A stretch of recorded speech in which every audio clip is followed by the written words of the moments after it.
जोशीमठ से ही बड़ी खबर आपको बता दें तो औली रोपवे पर खतरा मंडराने लगा है। रोपवे टावर के पास हर दिन जो दरारें हैं वो बढ़ती जा रही है। टावर नंबर 1, 2 और 3 के पास अब बड़ी बड़ी जो दरारें हैं वो नजर आने लगी है।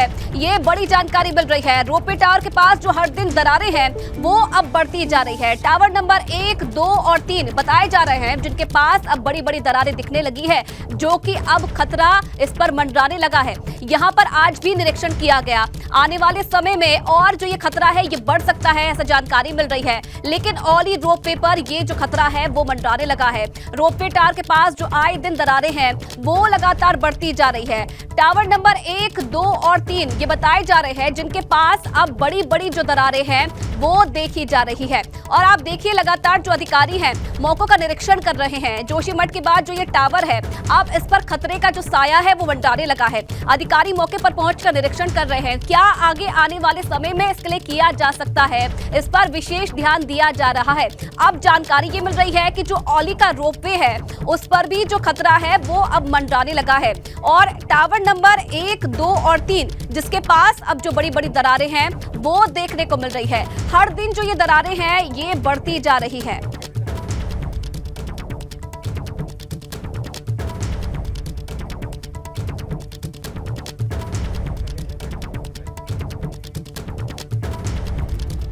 उधर जोशीमठ पहुंचे आपदा प्रबंधन सचिव रणजीत सिन्हा ने रोपवे के पास आ रही दरारों का निरीक्षण किया। साथ ही शंकराचार्य मठ में आ रही दरारों और आसपास के घरों में 2 दिनों के भीतर आई दरारों का भी निरीक्षण किया है।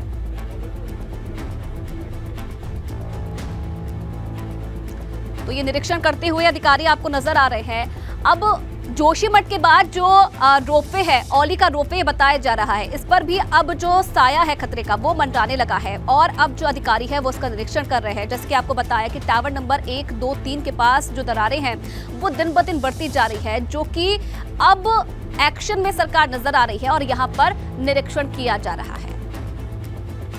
इस पर मैं क्रैक्स को एक पैटर्न देखने की कोशिश कर रहा हूँ। कहीं कोई पैटर्न तो इमर्ज नहीं हो रहा है और कितनी बढ़ोतरी हुई है। बता रहे हैं कि 1-2 मिलीमीटर की बढ़ोतरी हुई है कई जगहों पे। जैसे मठ है, यहाँ पर भी कुछ क्रैक्स पहले 3 महीने पहले क्रैक्स थे, उन्होंने इसको सीमेंट से काइंड ऑफ फिल कर दिया था और वो क्रैक्स फिर से डेवलप हो गए हैं, तो उस पर नज़र बनाए हुए हैं।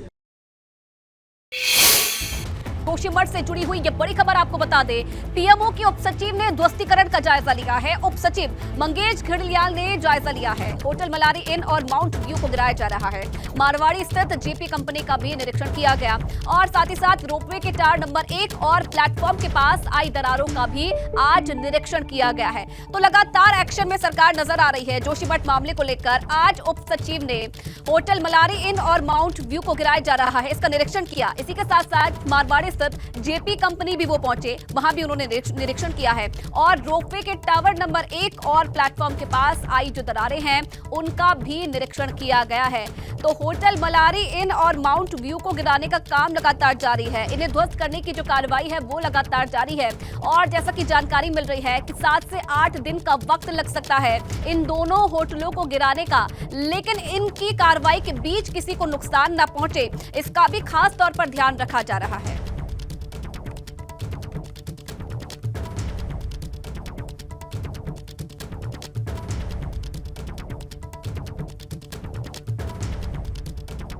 आज एक पीएमओ की टीम द्वारा यहाँ जोशीमठ के जो स्थानीय स्थिति है उसका जायज़ा लेने के लिए आज उनके द्वारा स्थलीय निरीक्षण किया गया। जो भी ऐसे घर हैं जो बुध साहब की चपेट में आए हैं और घरों में क्रैक्स हैं, साथ ही साथ जो नीचे पानी का रिसाव हो रहा है नीचे, उसका भी निरीक्षण किया गया।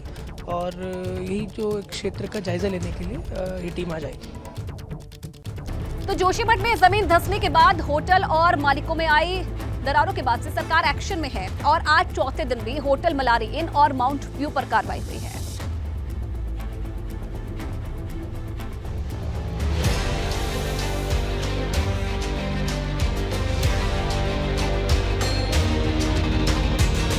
जोशीमठ में जमीन धंसने के बाद होटल मलारी और माउंट व्यू में आई दरार के बाद शासन प्रशासन का एक्शन लगातार जारी है।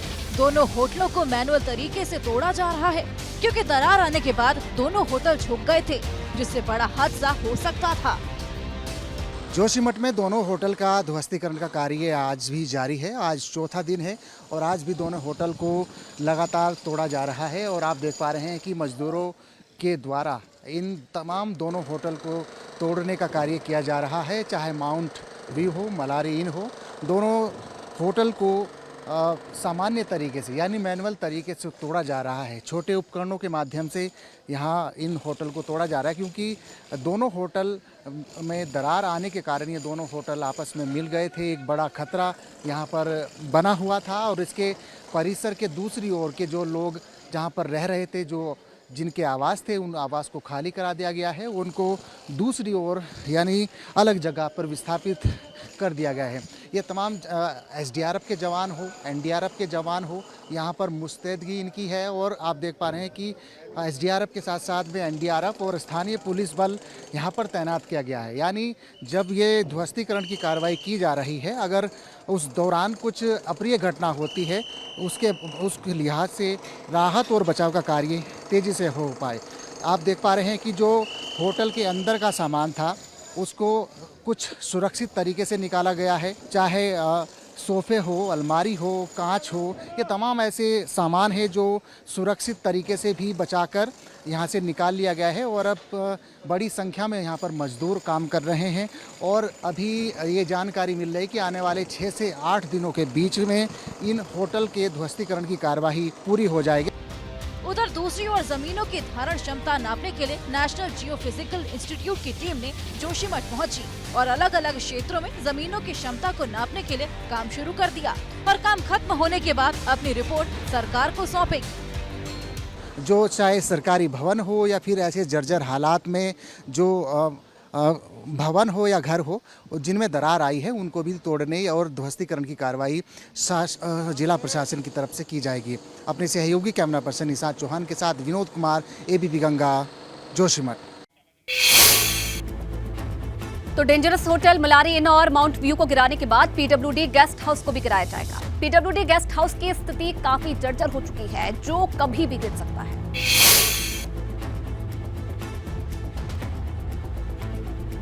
जोशीमठ के मलारी इन और माउंट व्यू होटल के ध्वस्तीकरण की कार्रवाई के साथ साथ पीडब्ल्यूडी गेस्ट हाउस की भी हालत बिल्कुल जर्जर है। ये पीडब्ल्यूडी गेस्ट हाउस है, आप देख पा रहे हैं कि किस तरीके से ये बिल्कुल जर्जर हालत में है।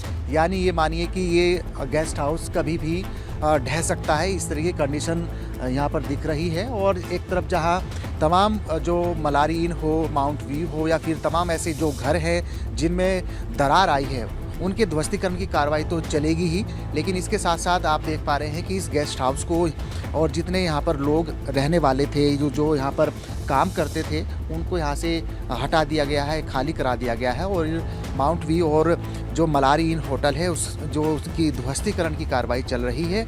उसके बाद में इस गेस्ट हाउस को भी तोड़ा जाएगा क्योंकि इसके आसपास भी काफ़ी संख्या में लोग रह रहे हैं। अगर ये अपने आप गिरता है तो बड़ी जनहानि हो सकती है, बड़ी घटना हो सकती है। तो आप देख पा रहे हैं कि तमाम ये पीडब्ल्यूडी का गेस्ट हाउस है, इस तरीके की जर्जर हालत में है कि कभी भी ढह सकता है। और देखिए कितनी बड़ी दरारें इस गेस्ट हाउस में आई हैं और ये हाल बिल्कुल पूरे गेस्ट हाउस का है। तो आप अंदाज़ा लगाएं कि जोशीमठ में जिस तरीके से दरार हो रही है, बढ़ रही है, उससे साफ से संकेत है कि अभी फ़िलहाल कोई ये सामान्य स्थिति नहीं है और आने वाले दिनों में ये दरार और भी बढ़ सकती है। इस तरीके की भी जानकारी मिल रही है। लेकिन माउंट व्यू और मलारी इनकी ध्वस्तीकरण के साथ साथ अब अगली कार्रवाई जो होगी वो पीडब्ल्यूडी गेस्ट हाउस पर होगी। अपने सहयोगी कैमरा पर्सन निशांत चौहान के साथ विनोद कुमार, एबीपी गंगा, जोशीमठ। और जोशीमठ पर अपडेट के लिए इस वक्त खुद विनोद कुमार लाइव हमारे साथ जुड़े हुए हैं जोशीमठ से, उनसे अपडेट लेते हैं। अब विनोद, आज का दिन कैसे खास रहा है जोशीमठ के लिए? ध्वस्तीकरण की जो कार्रवाई थी वो कहां तक पहुंची है और अब आगे क्या किया जा रहा है जोशीमठ के लिए? क्या क्या एक्शन आज देखने को मिले? बिल्कुल आयुषी, देखिए सबसे महत्वपूर्ण यह है कि जितने भी लोग विस्थापित हुए हैं, चाहे धर्मशाला हो, चाहे नगरपालिका के गेस्ट हाउस हों या फिर अलग अलग जगहों पर जिनको विस्थापित किया है। लेकिन सबसे बड़ा सवाल ये है कि राज्य सरकार को अब उनको विस्थापित करने के लिए कोई ठोस कदम उठाना पड़ेगा, क्योंकि अगर होटल में भी जो लोग रह रहे हैं वो लंबे समय तक नहीं रह सकते, जो धर्मशाला में रह रहे हैं वो नहीं रह सकते। उसको लेकर सरकार को एक प्लान बनाना पड़ेगा। इसकी मांग भी उठने लगी है।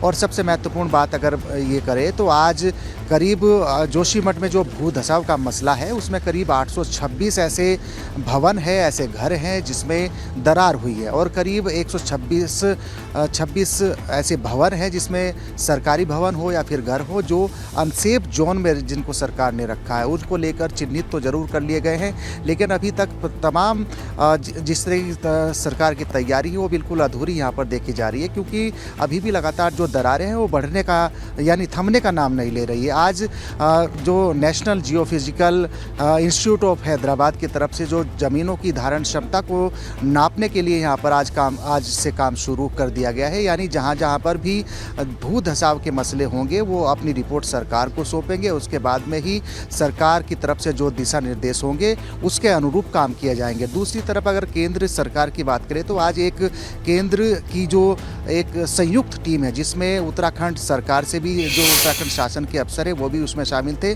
अलग अलग क्षेत्रों में जाकर उन्होंने अलग अलग क्षेत्रों का सर्वे किया है, आखिरकार कौन सी ज़मीन में धसाव हो सकता है, कौन सी ज़मीन में किस तरीके की कमजोरी है या कौन सी ज़मीन अभी तक सफल है उसमें धसाव नहीं हो सकता। इस तरीके की अभी उन्होंने अभी सर्वे किया है। सर्वे के बाद में जो वो रिपोर्ट सरकार को सौंपेंगे उसके बाद चलिए बिल्कुल कहीं ना कहीं आगे आने वाले समय में और भी जो कड़े कदम है वो उठाए जा सकते हैं जोशीमठ के लिए। जैसे कि जानकारी आप विनोद दे रहे हैं, आप लगातार नजर बना के रखेगा। बहुत धन्यवाद तमाम जानकारी के लिए आपका।